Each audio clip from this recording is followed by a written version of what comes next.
Прибыли почти нет, на работе непривычная тишина. Многим бизнес пришлось даже закрыть. Такие последствия пандемии коснулись и Илома Али Бесаева. Предпринимательской деятельностью он начал заниматься сравнительно недавно. Как только дела в медиастудии пошли в гору, вмешался карантин. Заказов было очень мало, но быстро активизировались уже там, допустим, доставка или так далее. И вот такие заказы для рекламных роликов часто поступали.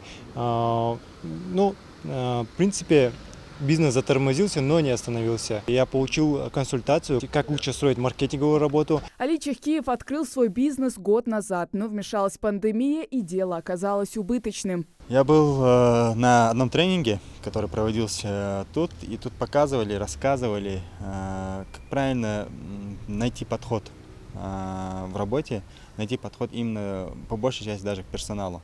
К сожалению, у нас в Ингушетии есть такая проблема, что когда ты открываешь бизнес или что-то, какое-нибудь свое дело, ты меньше всего обращаешь внимание на тех людей, с которыми ты будешь работать. Меньше всего, к сожалению.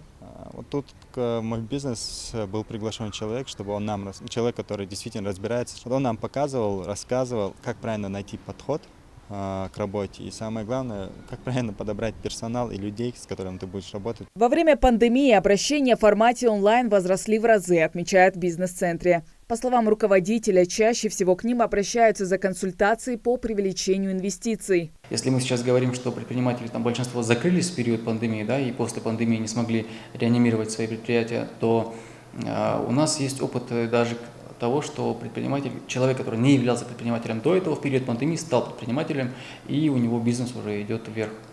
То есть у нас и такие практики есть. Функционировать центр «Мой бизнес» начал с января этого года. Основная задача организации – помощь малому и среднему бизнесу. Центр предлагает такие услуги, как консультацию по всем направлениям предпринимательства, а также устраивает различные тренинги, акции и семинары для бизнесменов. У нас есть услуги по бухгалтерии, у нас услуги банков.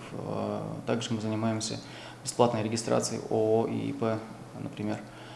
Сопровождаем абсолютно по всем видам деятельности и принимаем абсолютно все заявки на получение услуг, даже тех, которых нет в нашем утвержденном перечне. То есть это позволяет нам видеть конкретное количество тех или иных услуг, которые требуются для предпринимателей, и, соответственно, уже проводить работу для того, чтобы эти новые услуги ввести. Помимо всего, в центре также проводит коворкинг. В отдельном кабинете предприниматель может воспользоваться в указанные часы сетью интернет и оборудованием. Хава Газикова, Асхаб Белакиев, Новости 24.